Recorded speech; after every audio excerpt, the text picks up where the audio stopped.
Hello বন্ধুরা, welcome to my YouTube channel. আজকে আমি একটি গুড নিউজ নিয়ে চলে এসেছি এসএসসি জিডি 2024 ক্যান্ডিডেটদের জন্য, যারা আসাম, ওয়েস্ট বেঙ্গল আর ত্রিপুরা থেকে আছো। তো ভিডিও শুরু করার আগে তোমাদের কাছে একটাই রিকোয়েস্ট, তোমরা যদি আমার চ্যানেলে নতুন হয়ে থাকো তাহলে চ্যানেলটিকে সাবস্ক্রাইব করে পাশে থাকা বেল ঘন্টিটি বাজাতে একদম ভুলবে না। তাহলে চলো সময় নষ্ট না করে আজকের ভিডিওটি শুরু করা যাক। এসএসসি জিডি 2024 রেজাল্ট আসার মাত্র দুদিন বাকি আছে, আর রেজাল্ট আসার আগেই এসএসসি 5078 ক্যান্ডিডেটকে রিজেক্ট করে দিয়েছে। যারা বাইরে থেকে এসেছে, আসাম, ত্রিপুরা আর ওয়েস্ট বেঙ্গলের মধ্যে এসেছে, যা বিহার, উত্তরপ্রদেশ, রাজস্থান থেকে বাইরের ক্যান্ডিডেটগুলো এসে ফেক ডোমিসাইল দিয়ে আমাদের আসাম, ওয়েস্ট বেঙ্গল আর ত্রিপুরার পোস্টগুলা অবৈধভাবে তারা নিয়ে চলে যাচ্ছে। তোমরা অবশ্যই জানো, গত বছরও এই বিষয় নিয়ে অনেকগুলো কোর্ট কেস হয়েছিল, আর যে ক্যান্ডিডেটগুলো চাকরি পেয়ে গিয়েছিল তাদেরকে চাকরি থেকে রিজেক্ট করে দেওয়া হয়েছিল।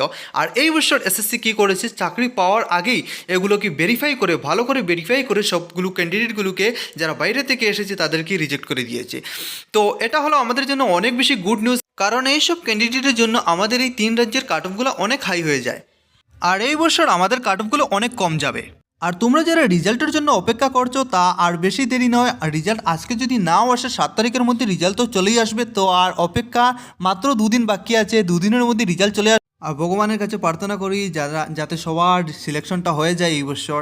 আর তোমরাও ভগবানের কাছে প্রার্থনা করবে। আর তোমরা যারা কাট অফ নিয়ে অনেক বেশি চিন্তা করছো, যাদের 8 থেকে 10 নম্বর বেশি আছে, তাদের একদম টেনশন করার কোনো কারণই নেই, কারণ এই বছর আসামের কাট অফ অনেক কম যাওয়া, আসাম, ওয়েস্ট বেঙ্গল আর ত্রিপুরার কাট অফটা কম যাওয়ার চান্স অনেক বেশি আছে। তো টেনশনের কোনো কথাই নেই, ঠিক আছে?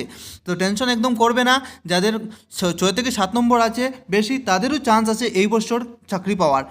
তো তোমাদের ভিডিওটি কেমন লাগলো? যদি ভিডিওটি ভালো লাগে থাকে তাহলে ভিডিওতে লাইক করে চ্যানেলটিকে সাবস্ক্রাইব করে অবশ্যই করে আমাদের পাশে থাকবে।